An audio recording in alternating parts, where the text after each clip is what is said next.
Okay, I'm going to go through really quick on some of the features of the M18. It's fairly typical as these iPad mixers go, and I'll put up some specs and some graphics of the back panel and some of those inputs and things. I want to show you just a couple things that might make it just a little more unique. On all the channels, you do have the ability to name the channel. You've got a 48 volt indicator if you've got fan and power. Those are in groups of 4. That 3 that you see up there on channel 1, that is the subgroup that I'm put in.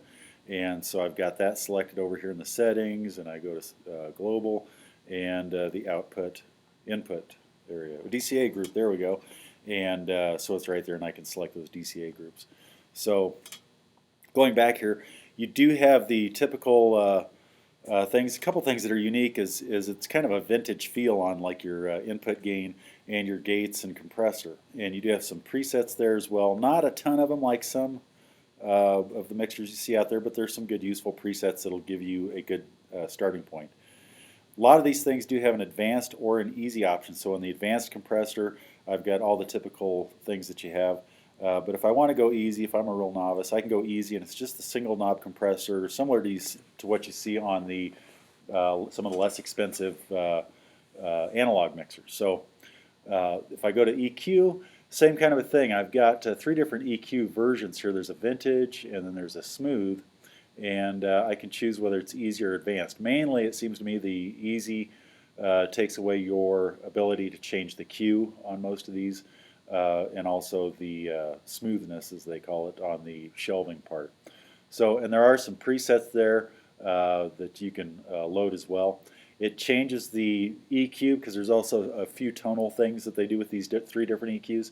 It changes the EQ appropriate to whatever that preset is or what they feel is appropriate. But you can change this view. I'm more familiar with the standard EQ, and those settings that they had on that vintage EQ actually transfer over when I select the standard EQ like this one here. So that's there. Then I want to go to effects. We do have some very good effects, and a lot of user features on there. There's hall room plate, reverb. We have your typical delay, but there's stereo, vintage, modern, dual, and early return. And then there is a 5th one, which you can change from delay if you need a second delay, chorus. There's a pitch shifter. And why would you ever use a pitch shifter? Well, it's actually kind of cool. You can set that up to say harmonize in a 5th, or I can do an octave. The double light actually is really a nice effect on vocals. So, and like any effect, in my opinion, used well and used lightly is always better. So, go back across here, and here's your outputs. And so I've got this set up. This would normally be aux 1 through 6. I've actually got it set up right now. I've got all these different RCF speakers, the aux 5, 8, 12, NXL 24, and 44, all set up using the aux out, so I can demo all those pretty easily side by side here in the shop. The phone's output, I can have that set to be a PFL, or I can set it up to be a personal mixer. And here I've got it set in the personal mixer mode. Play and record, this is kind of a nice thing. I can actually have a thumb drive in the back of the mixer there, and I can choose some of these different songs, and I can play music there. And so you can load that up with several different things here. I've just got some interesting demo music that shows some of the different aspects of it here. You can also record, and what it will do is it will record the left and right out, and you can adjust that trim for that recording. So it's a nice little handy stereo recording if you want to check your performance. There's also a metronome, and so I can choose that to go to, let's say, channel 18, and then send that through my auxes so that it's only heard in my in-ear monitors, and I can get a click track. And there's several different things you can do there. Of course, here you see the meters, pretty standard meter. It does not show when or at least that I've found, when your compressor, the amount of compression that's involved in a channel. I do wish that it had a little indicator for that. It does not. But here's where I can load, whoops, clicked the wrong button there. One cool thing is it actually stays in the static state when it does, when a bonehead like me does close a program by accident. So that's good. You're not going to get some big jump in settings or anything. But here's the load save. I can load and save parameters, shows, patches on the effects patches, that kind of thing. And settings. You have some global settings for inputs, stereo links, patch recall. Here's my outputs. I can route a little bit on the auxes. The DCA group, I can assign those groups in here. Here's MIDI. I'm a MIDI-it, so I haven't ever messed with any of this, but you can do some MIDI parameters in there. And foot switch, which is really handy, especially if you're one-man band. You can set those different things for to play the next track, or my favorite, to mute the effects when you're in between songs and you need to make some announcements. You don't sound like a cheesy lounge singer. Then we have some system things. This is basically go offline if the mixer is disconnected. In other words, if you lose Wi-Fi, go offline. Startup mode you can do to your last show or the last initial, so it's completely blank when you open it up. Here's your network settings for setting things like your IP address as well as the name. I will tell you the Wi-Fi is very strong on this. I've gone clear to the back of the building, so from the street to the alley, and still had signal. It was starting to lose a little signal, but that's quite a distance, and with a lot of walls and other networks around. You can also choose between 2.4 or 5 gig. Then here we have just our basic mixer information. So I do want to go back real quick to the effects. There's a couple special effects here. I'm going to go to channel 9 here. And I'm going to go to the tools, and I'm going to go to the multi-effects. So on 3 of the channels we have some stomp box. On 4 of the channels, I should say, we have some stomp boxes added to the regular effects.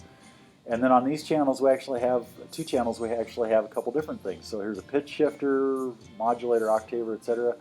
Here is overdrive or distortion. Go over here, and here I have amp and cab models or an acoustic simulator. And the amp and cab models, we're just going to go into that real quick. I can choose from a 65 Gibson all the way up to a 5150. I can also choose which cabinet I'm going to use for that, modern 412. I can choose which microphone I want it to be with, and I can choose where that mic is. So really nice emulator. Handy if you want to go to a gig without your amp, go for it. You can just plug right in here. 2 of the inputs are dedicated high Z inputs, and so you can plug a guitar straight into it. You don't need any kind of a preamp. And then you have your final 2 effects on those 2 channels, and that's your chorus flanger tremolo and then your delay. So really useful feature. This is not a mixer for everybody. If you're a very large group that mics your entire drum kit, it's not going to do the trick. We've only got 8 XLR inputs. But, you know, gosh, 90% of the places that I see played around here, really all you need to mic is the kick drum and maybe an overhead on the hi-hat or something. So it's going to work for a lot of people. Or if you're a band that uses a lot of wireless. If you use a lot of wireless mics, you still can use this mixer to mic your drum set. You've got 8 XLRs.